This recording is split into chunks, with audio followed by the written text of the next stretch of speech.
Hello everyone, welcome back to my YouTube channel WJ technologies. आज हम operators के बारे में पढ़ेंगे। ऑपरेटर्स क्या हैं, इन्हें कहाँ इस्तेमाल किया जा सकता है और प्रोग्रामर्स के लिए ऑपरेटर्स कितने ज़रूरी हैं। ये हमारी Python beginner to advance course की सीरीज़ चल रही है। अगर आप भी मेरे इस कोर्स से फ़ायदा उठाना चाहते हैं तो मेरे चैनल को सब्सक्राइब कर लें और पाइथन कोर्स की प्लेलिस्ट को फॉलो कर लें ताकि आने वाले न्यू कंटेंट के नोटिफिकेशंस आपको मिलते रहें।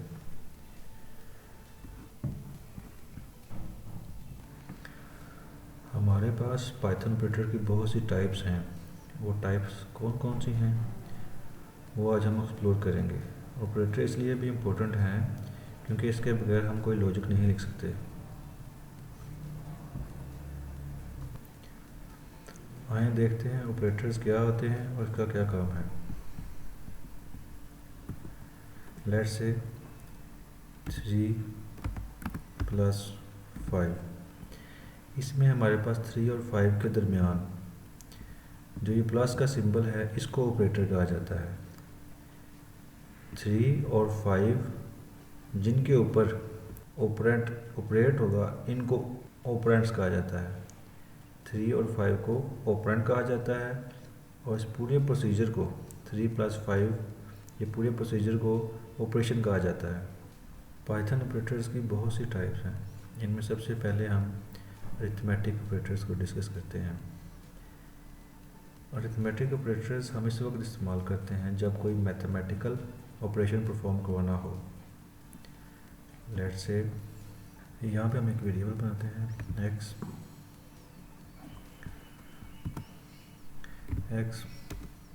कोलन टाइप इंट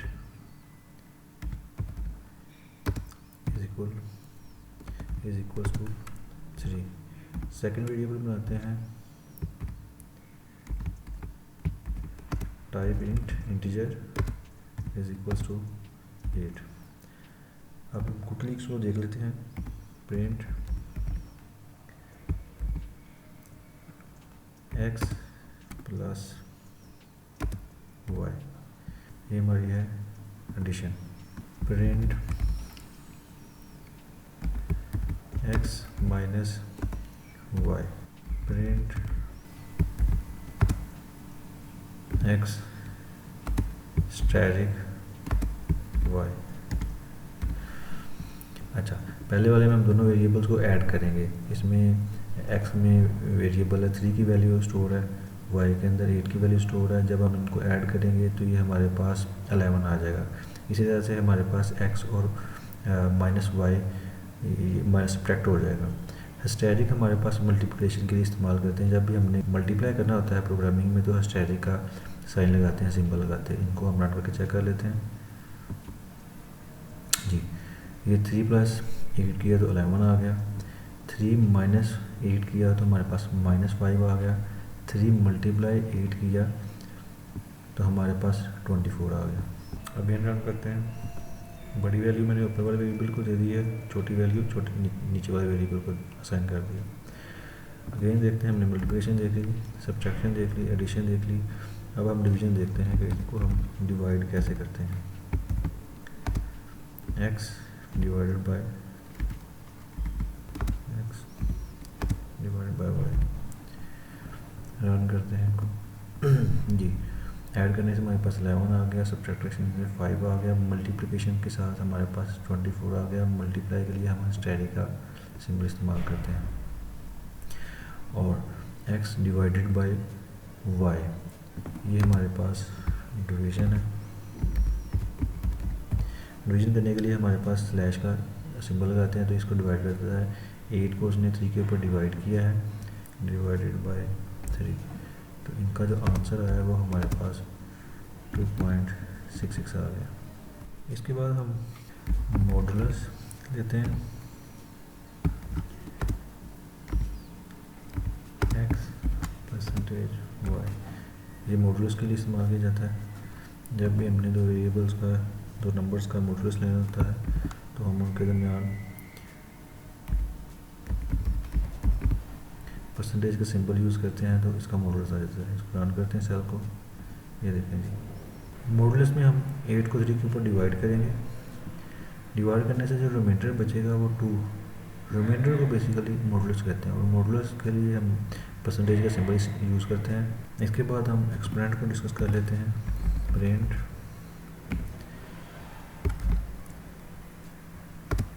इसका लिखने का तरीका ये होता है, एक्स के अंदर हमारे पास 8 की वैल्यू है, इसमें हम डबल स्टैटिक यूज़ करते हैं और उसके बाद वाई के अंदर हमारे पास वैल्यू है 3, इसको एक्सपोनेंट कहते हैं।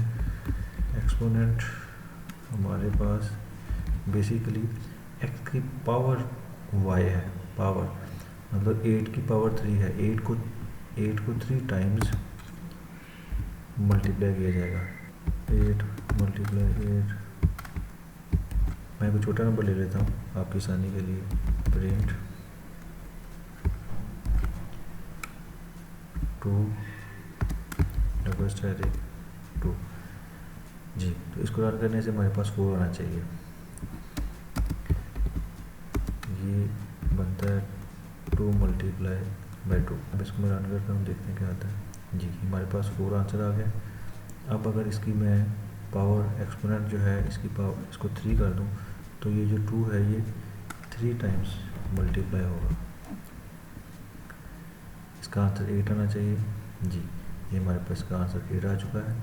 अगर इसकी पावर मैं 4 कर दूँ तो ये हमारे पास 4 टाइम्स ये मल्टीप्लाई होगा। अब इसको मैं रन करता हूँ, ये 16 आ गया। फ्लोट डिवीजन क्या है? फ्लोट डिवीजन भी बिल्कुल मल्टीप्लिकेशन की तरह ही है। एक्स स्लैश वाई, एक्स के अंदर 8 है हमारे पास, वाई के अंदर हमारे पास 3 है, तो ये डिवाइड होगा 2.66 आ गया। फ्लोट डिवीजन क्या करता है हमारे पास? जैसे हम फ्लोट डिवीजन करेंगे, फ्लोट डिवीजन ये हमारे पास नंबर स्लैश आता है, इसको रन करेंगे तो ये हमारे पास जो पॉइंट्स के बाद वाली वैल्यू है इसको छोड़ देगा, जस्ट हमारे पास 2 प्रिंट होगा। जब भी हमने पॉइंट के बाद वाली वैल्यू को निगलेक्ट करना हो, छोड़ना हो, तो हम फ्लोट डिवीजन इस्तेमाल करते हैं। ये हमारे पास कुछ अरिथमेटिक ऑपरेटर्स हैं। इसके बाद हम डिस्कस करते हैं असाइनमेंट ऑपरेटर्स। असाइनमेंट ऑपरेटर्स को डिस्कस करते हैं। असाइनमेंट ऑपरेटर्स, जैसे कि असाइनमेंट ऑपरेटर्स नाम से ज़ाहिर है कि किसी वेरिएबल को कोई वैल्यू असाइन करना, इसको असाइनमेंट ऑपरेटर्स कहते हैं। इसकी कुछ एग्जांपल्स देख लेते हैं। X colon type int is equals to 6। यहाँ पे हमने वेरिएबल एक्स को वैल्यू 6 असाइन कर दी है, इसके अंदर स्टोर कर दी है। इसमें लेफ़्ट साइड पे वेरिएबल का नाम होता है जैसे कि एक्स, और इसके अंदर हम राइट साइड पे जो वैल्यू लिखी होती है वो इसको असाइन करते हैं, इसके अंदर स्टोर करते हैं। इसको असाइनमेंट वेरिएबल कहते हैं। वेरिएबल हमेशा लेफ्ट साइड पे इक्वल के लेफ्ट साइड पे होता है और वैल्यू राइट साइड पे होती है। यहाँ पे हम प्लस इक्वल को डिस्कस करते हैं। प्लस इक्वल होता है कि जैसे ही हमने वेरिएबल के अंदर कुछ और, उसी वेरिएबल के अंदर कोई और वैल्यू स्टोर करनी है और उसी वेरिएबल को स्टोर करना है, वहाँ पे हम प्लस इक्वल यूज़ करते हैं। जैसे कि हमारे पास एक्स है, एक्स प्लस इक्वल्स टू 7। इसको रन करने से हमारे पास ये 13 बन जाना चाहिए। ये बेसिकली एक्सप्रेशन पुराने तरीके से हम इसको लिखते थे, x is equal to x plus 7। इसको अगर प्रिंट करें तो ये हमारे पास एक्स के अंदर है पहले 6 की वैल्यू एक्स के अंदर है। जैसे इसके अंदर हमने 7 स्टोर किया तो ये 13 प्रिंट होनी चाहिए। रन करते हैं सेल को जी, ये 13 ऐड हो गया आ गया। इसी अंदर हम सब्ट्रैक्टर को देख लेते हैं कि हम किस तरह से इसको माइनस कर सकते हैं। एक्स माइनस इक्वल्स टू 3, ये बेसिकली एक्सप्रेशन है x is equals to x plus minus 3। यहाँ पे एक्स जो अपना वेरिएबल है उसकी जो वैल्यू उसके अंदर, उसके के अंदर से 3 माइनस होगा और इसी एक्स के अंदर स्टोर हो जाएगा। एक्स की वैल्यू यहाँ पे मैं एक्स 8 स्टोर कर देता हूँ। बेसिकली यहाँ से यहाँ पे 8 के अंदर से 3 माइनस हो रहा है, सॉरी 3 माइनस हो रहा है, 8 के अंदर से ये 3 माइनस हो रहा है। इसको हम प्रिंट करके चेक कर लेते हैं।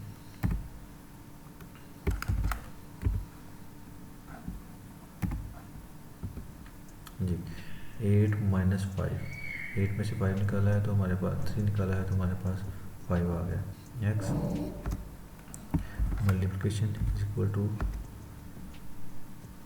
3, प्रिंट करवा लेते हैं। इसी तरह से x division is equal to 3, x float division is equal to 3, print x is equal to x multiply by 3। Same यहाँ पे हमारे पास x is equal to x divided by 3। ये हमारे पास कुछ असाइनमेंट ऑपरेटर्स की कुछ टाइप्स हैं जो आपके साथ मैंने डिस्कस की हैं। Plus is equal to, minus is equal to, multiplication is equal to, division is equal to, float division is equal to. ये हमारे पास है x minus is equal to 3, इसका एक्सप्रेशन है x is equal to x minus 3। X की variable के अंदर जो वैल्यू है उसको 3 में से माइनस करना है और इसी वेरिएबल के अंदर स्टोर करना है। इसको असाइनमेंट ऑपरेटर कहते हैं। जैसे कि अब हमारे पास हमने पहले प्लस किया, अब माइनस किया, तो इसको हम मल्टीप्लाई कर सकते हैं। स्टैटिक इज इक्वल टू, और ये हमारे पास हो जाएगा स्टैटिक। इसको प्रिंट कर लेते हैं। ये हमारे पास 8 मल्टीप्लाई बाई 3, ये आ जाएगा 24। ये देखिए हमारे पास 24 आ गया। इसी तरह से हमारे पास डिवीजन की है। डिवीजन के लिए x slash is equal to 3, इसकी एक्सप्रेशन है x is equal to x slash 3। इसको प्रिंट करेंगे तो हमारे पास 8 जो है वो 3 में से 3 के ऊपर डिवाइड होगा और x के अंदर स्टोर हो जाएगा, और इस x को हम प्रिंट कर लेते हैं। ये देखिए 2.6 आ गया हमारे पास। इसके साथ ही हमारे पास अरिथमेटिक में एक और ऑप्शन थी, फ्लोट डिवीजन। फ्लोट डिवीजन का भी double black slash is equal to 3। तो यहाँ पे हमारे पास x is equal to x double back slash 3। तो ये हमारे पास, इसको हम रन करते हैं। फ्लोट डिवीजन में क्या होता है, फ्लोट डिवीजन में जो ये पॉइंट्स के बाद की वैल्यू, इसको वो निगलेक्ट कर देता है। 2 हमारे पास आ गया, जो पॉइंट के बाद की वैल्यू थी वो सारी उसने निगलेक्ट कर दी। इसके बाद हम डिस्कस करते हैं कंपैरिजन ऑपरेटर्स। कंपैरिजन ऑपरेटर्स को हम दो वैल्यूज़ को आपस में कंपेयर करने के लिए इस्तेमाल करते हैं। जैसे हम यहाँ पे x double is equal to y, comparison operators के दरमियान डबल इक्वल टू ये दो वैल्यूज़ को आपस में कंपेयर करता है। हमारे पास x की वैल्यू ऊपर है, लेकिन मैं यहाँ पे x की वैल्यू दे लेता हूँ आपको, ताकि आपकी आसानी के लिए समझने के लिए। वैल्यू असाइन करने के लिए हम सिंगल वेरिएबल इस्तेमाल करते हैं। जैसे हमने ये देखें x को 5 असाइन किया तो हमने सिंगल इक्वल यूज़ किया है, लेकिन जब हमने कंपैरिजन करना होता है तो हमें डबल इक्वल इस्तेमाल करना पड़ता है। इसके अंदर आपको वैल्यू कंपेयर होगी और उसके बाद रिटर्न आपको ट्रू और फॉल्स करेगा। अभी 7 इज इक्वल टू 5 इक्वल नहीं होता तो ये हमें फॉल्स रिटर्न करेगा। जी, ये हमारे पास फॉल्स रिटर्न हो गया। अगर हमारे पास यहाँ पे भी 5 होता तो अब हमारे पास इसकी वैल्यू ट्रू आनी चाहिए। जी, तो ये हमारे पास कंपैरिजन ऑपरेटर है। ये दो वैल्यूज़ को आपस में कंपेयर करता है, उसके बाद रिटर्न हमारे पास ट्रू और फॉल्स रिटर्न करता है। इसके बाद हमारे पास है print x not is equals to y. इसमें हमारे पास क्या होगा, हमारे पास वो x को चेक करेगा कि x y के बराबर ना हो, not is equal to y. अगर वो y के बराबर ना हो तो वो ट्रू रिटर्न करेगा। अगर वो दोनों बराबर हुए, क्योंकि यहाँ पे हमारे पास जो लॉजिक है वो नॉट इक्वल हो, तो हमारे पास फॉल्स। अगर ये दोनों बराबर हुए और यहाँ पे लॉजिक है नॉट इक्वल टू, तो ये फॉल्स रिटर्न करेगा। अब हमारे पास यहाँ पे फॉल्स रिटर्न करेगा। इसको रन करके देख लेते हैं। जी, ये x 5 इज इक्वल टू 5 ये हमारे पास बराबर है, लेकिन यहाँ पे नॉट इज इक्वल टू है, इसलिए हमारे पास ये फॉल्स आ गया। इसके बाद हम और कंपैरिजन ऑपरेटर्स को डिस्कस करते हैं। मैं कोड को कॉपी कर लेता हूँ, यहाँ पे पेस्ट कर देता हूँ। इसके अंदर हमारे पास होता है x less than is equal to less than y, और लेस देन y में क्या होगा हमारे पास, इसको मैं फिलहाल कमेंट कर देता हूँ, x लेस देन y, इसका मतलब है x y से छोटा होगा। अगर ये छोटा है x y से तो ये ट्रू रिटर्न करेगा, अगर ये x y के बराबर है या बड़ा है तो ये फॉल्स रिटर्न करेगा। x y के बराबर है, लेकिन यहाँ पे हमारी जो कंडीशन लिखी है वो उसमें है x जो है वो y से छोटा है। रन करते हैं, देखिए हमारे पास फॉल्स रिटर्न हो गया। अगर हमारे पास x की वैल्यू यहाँ पे हम छोटी कर दें, 4 कर देते हैं, तो अब ये हमारे पास x जो है y से छोटा है, x y से छोटा है, अब इसका ये ट्रू रिटर्न करेगा। इसी तरह से सेकंड कंडीशन हमारे पास, अगर x y से बड़ा है तो इसकी हमारे पास वो ट्रू फॉल्स में इसको रिटर्न करेगा। यहाँ पे x हमारे पास y से छोटा है, कंडीशन में हमारे पास x ग्रेटर देन y, अगर x y से बड़ा है तो हमारे पास ट्रू रिटर्न करेगा, अदरवाइज फॉल्स रिटर्न करेगा। तो यहाँ पे हमारे पास x जो है वो छोटा है, कंडीशन में बड़ा है, इसको रन करते हैं तो ये फॉल्स रिटर्न करेगा। जी, ये हमारे पास फॉल्स रिटर्न कर रहा है क्योंकि हमारे पास जो x की वैल्यू वो छोटी है कंडीशन में और y की वैल्यू बड़ी है, तो x हमारे पास कंडीशन सेटिस्फाई नहीं कर रहा। अगर इसकी वैल्यू हम 8 कर देते हैं, अब रन करेंगे तो हमारे पास जो x की वैल्यू है, इसको फिलहाल कमेंट कर देते हैं, यहाँ पे हमारे पास x की जो वैल्यू है वो बड़ी है, y की छोटी है, x 8 greater than is equal greater than 5, तो ये हमारे पास कंडीशन ट्रू हो जाएगी। इसको मैं यहाँ पर ट्रू कर देता हूँ, रन करते हैं तो ये हमारे पास ट्रू प्रिंट हो गया। इसके बाद इसको मज़ीद डिस्कस करते हैं। मैं एक नया सेल ले लेता हूँ, इसके अंदर पहली कंडीशन थी हमारे पास x लेस देन y। अब हम डिस्कस कर रहे हैं x less than is equal to, अगर x छोटा है या बराबर है y के तो ये इसको ट्रू कर देगा, अगर x उस y से छोटा नहीं है तो उसको फॉल्स कर देगा। अब हमारे पास x less than is equal to 5 है, x की वैल्यू 8 है, y की वैल्यू 5 है, तो ये हमारे पास इसको फॉल्स रिटर्न करेगा। अगर हमारे पास इससे पहले जब हमने कंडीशन चेक की थी ऊपर वाली, अगर हमारे पास 5 के बराबर हो जाता है x लेस देन 5 तो ये हमारे पास इसके बावजूद उसको फॉल्स रिटर्न करता है। यहाँ पे हमारे पास x less than is equal to, equal भी है, लेस देन है, बराबर, छोटा है या बराबर है, तो इसको हम इसकी वैल्यू चेंज कर देते हैं, 5 is equal to 5, x less than is equal to, less छोटा, x छोटा हो या बराबर हो y के तो ये ट्रू रिटर्न करेगा। जी, हमारे पास ट्रू रिटर्न हो गया। इसी तरह से हमारे पास x greater than is equal to y, यहाँ पे x बड़ा हो या बराबर हो, यहाँ पे बड़ा भी हो सकता है, बराबर भी हो सकता है, तो उसी कंडीशन को वो हम जस्टिफाई करेगा। इसको मैं रन करता हूँ, देखिए ये हमारे पास नीचे वाला जो है ऊपर वाले को मैं कमेंट कर देता हूँ, दोबारा रन करते हैं तो ये ट्रू रिटर्न क्यों हुआ है, क्योंकि x ग्रेटर देन और इक्वल टू, x बड़ा हो या बराबर हो, अगर इसकी वैल्यू मैं 4 कर देता हूँ, अब x छोटा है, x greater than equal to y, तो ये हमारी कंडीशन जस्टिफाई नहीं होती, इसका ही फॉल्स रिटर्न करेगा।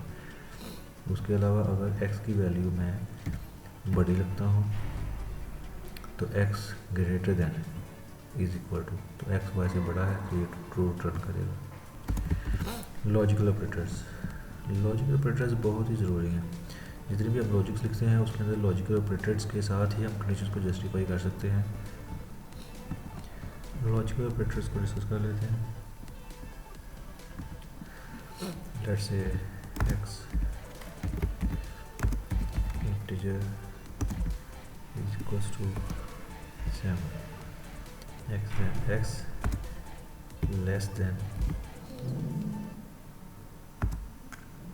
6। अच्छा, इसमें होगा क्या कि इसमें एंड का वर्ड इस्तेमाल हो रहा है, और जैसे ही ये दोनों कंडीशंस ट्रू होगी तब ही ये रिटर्न ट्रू करेगा। एक्स की वैल्यू है 7 और ये 6 से छोटा है, यहाँ पे ये पहली कंडीशन ही फॉल्स हो गई। उसके बाद इसको मैं कमेंट्स में आपको लिख देता हूँ। यहाँ पे हमारे पास आ रहा है पहली कंडीशन फॉल्स है एंड सेकंड कंडीशन हमारे पास ट्रू है। पहली कंडीशन हमारे पास फॉल्स है क्योंकि x की वैल्यू 7 है, x लेस देन 6, ये पहली कंडीशन रॉन्ग होगी। उसके बाद यहीं पे ये फॉल्स हो गया। इसके बाद सेकंड कंडीशन है, ये हमारे पास उसको चेक करेगा कि x जो x की वैल्यू हो 4 से बड़ी, ये ट्रू है। तो ये एंड के अंदर हमारे पास दोनों कंडीशन का ट्रू होना ज़रूरी है, अदरवाइज ये फॉल्स रिटर्न करेगा। अगर हमारे पास x की वैल्यू यहाँ पे 5 होती, अगर हमारे पास x की वैल्यू 5 हो, 5 लेस देन इक्वल टू 6, पहली कंडीशन ट्रू हो गई, पहली कंडीशन ट्रू है। उसके बाद एंड, ये एंड आ गया, x ग्रेटर देन 4, तो x के अंदर है 5, ये 5 इज ग्रेटर देन 4, ये कंडीशन भी ट्रू होगी। तो इसको जब रन करेंगे तो ये हमारे पास रिटर्न करेगा ट्रू।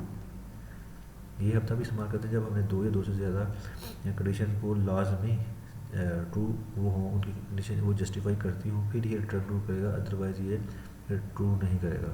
इसके बाद हमारे पास है और, ये हमने ऐड को चेक किया तो वो भी हम प्रिंट करके देख लेते हैं।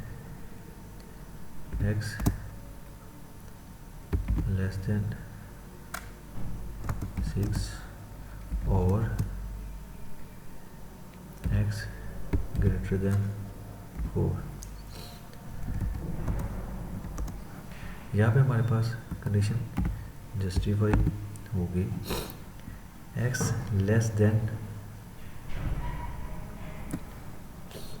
x लेस देन 6, x हमारे पास x के अंदर वैल्यू है 5 6 से छोटा है, तो ये हमारी कंडीशन होगी ट्रू।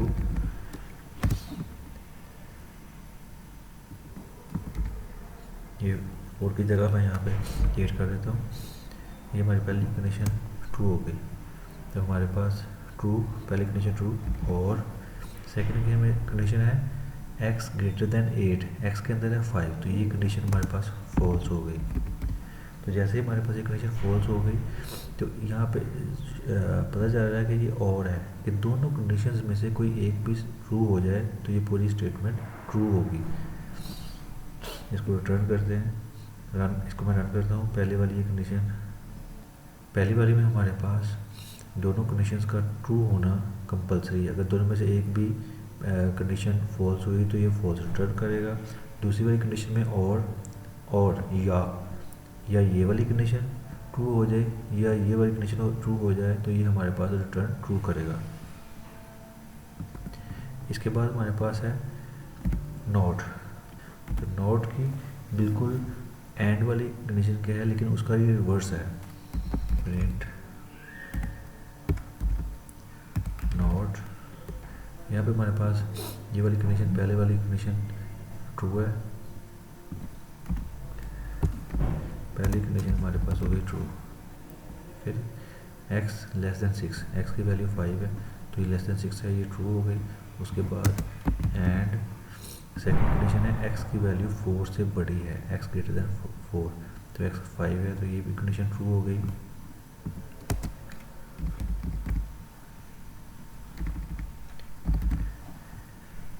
ये हमारे पास नॉट है, नॉट का मतलब ये जो भी कंडीशन हमारे पास आ रही है इसको रिवर्स कर दे, इसको उल्टा दे, ये हमारे पास ट्रू आएगा। लेकिन जैसे हम रन करेंगे कि नॉट है तो उसका ये एंड का रिवर्स होती है, ये हमारे पास फॉल्स हो जाएगा।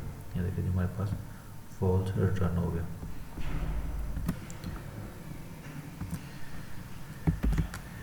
इसके बाद है आइडेंटिटी ऑपरेटर्स।